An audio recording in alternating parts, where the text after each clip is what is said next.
अच्छा, तो ये अब तो इस तरह ये हमारे पास बन गया क्रॉस प्रोडक्ट, या फिर जिसको हम कह रहे हैं वेक्टर प्रोडक्ट। अच्छा, इनके कुछ एग्जांपल्स की अगर बात करें, ठीक है, जैसे ये हमारे पास टार्क होता है तो वो बराबर होता है आर क्रॉस एफ के। तो ये देखें दोनों वेक्टर क्वांटिटीज़ हैं, इनकी प्रोडक्ट जब हम लेते हैं तो ये कितनी बनती है, इन दोनों की प्रोडक्ट जब हम लेते हैं तो वो हमारे पास टार्क बनता है, तो वो भी वेक्टर क्वांटिटी ही है। तो इनके डायरेक्शन जो भी हमारे पास दो वेक्टर्स की प्रोडक्ट लेने से जो भी हमें दूसरी क्वांटिटी यानी कि जो वेक्टर क्वांटिटी मिल रही है, यानी कि जैसे ये हमने दो वेक्टर्स को मल्टीप्लाई किया, क्रॉस प्रोडक्ट ली इनकी, तो रिज़ल्ट में हमें जो क्वांटिटी मिली है उसका अगर हमने डायरेक्शन फाइंड करना है, मान लीजिए कि ये मैं लेता हूँ कि ये मेरे पास कोई व्हील है, कोई पहिया है, इसको मैं अगर ऐसे यूं जो है वो इस डायरेक्शन में रोटेट करवाता हूँ। अब देखें इस डायरेक्शन में अगर मैं इसको रोटेट करवाता हूँ, यूँ अगर मैं रोटेट करवाता हूँ तो इसका जो टार्क बनेगा उस टार्क का डायरेक्शन कहाँ होगा, अपवर्ड होगा। इस टार्क का डायरेक्शन जो है वो कहाँ होगा, अपवर्ड होगा, क्योंकि ये रोटेशन यूँ हो रही है तो इसका डायरेक्शन जो है वो इस राइट हैंड रूल के मुताबिक जो है वो अपवर्ड बनता है, तो ये डायरेक्शन अपवर्ड हो गया। जबकि अगर मैं इसको यूँ रोटेट करवाऊँगा ना, अगर इसको मैं इस अपोजिट डायरेक्शन में ऐसे रोटेट करवाता हूँ, यूँ अगर रोटेट करवाऊँगा तो अब इसका डायरेक्शन जो बनेगा वो कहाँ बनेगा, अब इसका डायरेक्शन डाउनवर्ड बनेगा, अब इसका डायरेक्शन कहाँ बनेगा, डाउनवर्ड। ठीक है, तो ये हमारे पास टार्क का डायरेक्शन डिनोट होता है। इस तरह हमारे पास और भी कई सारी फिजिकल क्वांटिटीज़ हैं जिनके डायरेक्शन हम इससे जो है वो इस राइट हैंड रूल के मुताबिक फाइंड करते हैं। तो ये हमारे पास कुछ जो एग्जांपल भी हैं। अच्छा, उसके बाद अगर हम बात करें प्रॉपर्टीज़ ऑफ वेक्टर, यानी कि प्रॉपर्टीज़ ऑफ वेक्टर प्रोडक्ट, तो ये मेरे पास बुक पड़ी है, इसमें से मैं आपको ये प्रॉपर्टीज़ जो है वो समझाता हूँ कि प्रॉपर्टीज़ ऑफ वेक्टर प्रोडक्ट क्या हैं। अब देखें, सबसे पहले ये हमारे पास पहली प्रॉपर्टी है कौन सी, A cross B is equal to minus B cross A, जो कि अभी मैंने आपको ये यहाँ पे समझाया। ठीक है, तो ये पहली प्रॉपर्टी है, यानी कि कम्यूटेटिव प्रॉपर्टी जो है वो ओबे नहीं होती क्योंकि ये माइनस की सिंबल आ गई। अच्छा, उसके बाद ए क्रॉस बी और ब्रैकेट में है बी प्लस सी, ये हमारे पास कौन सी प्रॉपर्टी है, ये हमारे पास डिस्ट्रीब्यूटिव प्रॉपर्टी है। किस चीज़ की, इसको हम पढ़ते हैं distributive property of multiplication over addition. तो ये हमारे पास ए क्रॉस लें और उसके बाद बी प्लस सी लें, तो इसका रिज़ल्ट ए क्रॉस बी प्लस ए क्रॉस सी के बराबर बनता है। तो इसको हम यूं जो है वो अगर तरतीब को थोड़ा चेंज करें, ए प्लस बी को अलग लिखें, इनका रिजल्ट निकाल के सी के साथ अगर इनकी प्रोडक्ट लेते हैं तो ये इस तरह बन जाएगा A cross C plus B cross C. ठीक है, तो ये हमारे पास डिस्ट्रीब्यूटिव प्रॉपर्टीज़ बनती हैं। अच्छा, उसके बाद ये कुछ स्पेशल कंडीशंस हैं दरअसल। ठीक है, अगर इन दोनों वेक्टर्स में से अगर दोनों वेक्टर जो हैं वो ज़ीरो के बराबर नहीं हैं, अगर दोनों वेक्टर ज़ीरो के बराबर नहीं है, यानी कि वेक्टर ए का भी मैग्नीट्यूड जो है वो ज़ीरो ना हो और वेक्टर बी का मैग्नीट्यूड भी ज़ीरो ना हो, तो इनका रिज़ल्टेंट ज़ीरो आ सकता है या नहीं। अगर इनका रिज़ल्टेंट ज़ीरो आएगा, बिल्कुल आ सकता है, तो वो किस तरह आएगा, वो सिर्फ तभी आएगा जब इन दोनों के दरमियान में एंगल जो है वो कितनी हो, ज़ीरो की एंगल।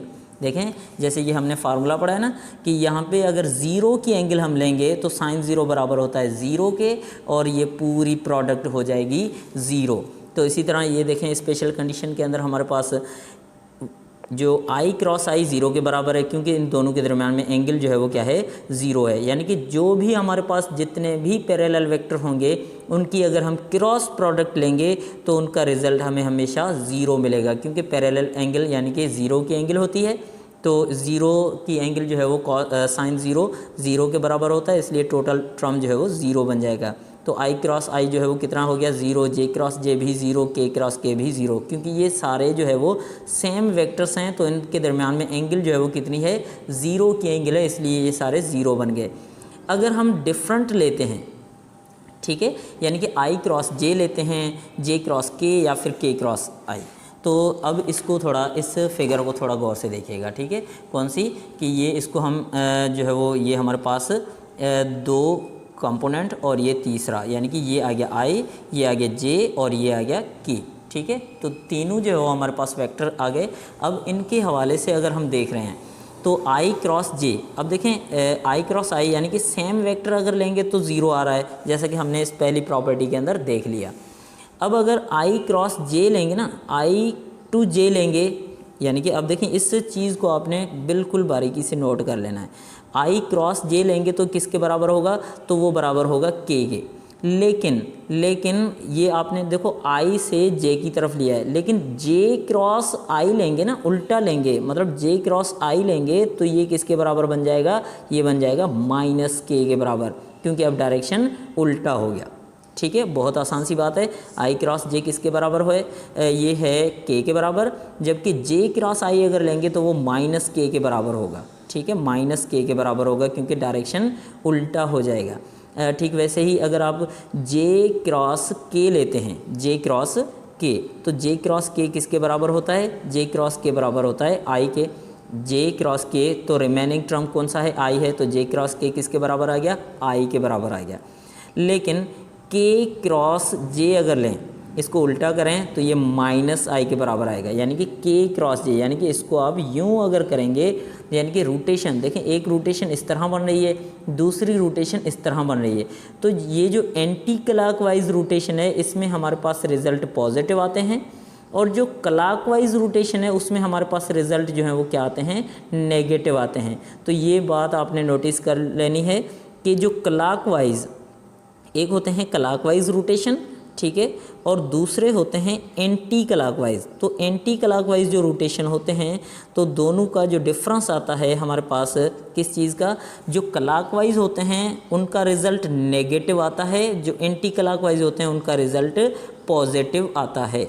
तो ये बात आपने बिल्कुल जहन नशीन कर लेनी है कि इसमें कोई डाउट नहीं है, जब भी क्लॉकवाइज रोटेशन होगी तो मतलब रिजल्टेंट जो होगा वो नेगेटिव होगा, जब एंटी क्लॉकवाइज रोटेशन होगी तो रिजल्टेंट क्या होगा, पॉजिटिव होगा। तो ठीक वैसे ही अगर हम यहाँ से लेते हैं आई क्रॉस, आपने सिर्फ ये चीज़ें जहन में रखनी है, अगर आप आई क्रॉस के ले रहे हैं तो आई क्रॉस के किसके बराबर होता है, आई क्रॉस के। ठीक है, आई क्रॉस के अगर आप ले रहे हैं तो रोटेशन को आप देखें, अगर यूं ले रहे हैं रोटेशन तो इसका मतलब है रोटेशन आप उल्टी ले रहे हैं, कौन सी ले रहे हैं, क्लॉकवाइज, तो क्लॉकवाइज क्या है, नेगेटिव, तो इसका रिजल्ट आएगा माइनस जे। ठीक है, लेकिन अगर आप के क्रॉस आई लेते हैं तो अब इसका रिजल्ट के क्रॉस आई, यानी कि यूं अगर आप रिजल्ट लेते हैं तो ये देखें, ये रोटेशन जब बन गई तो ये रोटेशन कौन सी है, एंटी क्लॉकवाइज, तो एंटी क्लॉकवाइज में रिजल्ट हमारे पास क्या होगा, पॉजिटिव। तो इस चीज़ को आपने नोट कर लेना है। फिर से रिपीट कर रहा हूँ, बहुत आसान है। इसको अगर आप यूं रोटेट करवाते हैं, इस तरह रोटेट करवाते हैं तो सारे रिजल्ट आपके पॉजिटिव आएंगे, आई जे के आई। ठीक है, अगर इसको आप यूं रोटेट करवाते हैं यानी कि क्लॉकवाइज, तो जे आई या आई के या के जे, तो इनके रिज़ल्ट आपको क्या मिलेंगे, नेगेटिव मिलेंगे, और ये रिज़ल्ट आपके पास आ गए पॉजिटिव।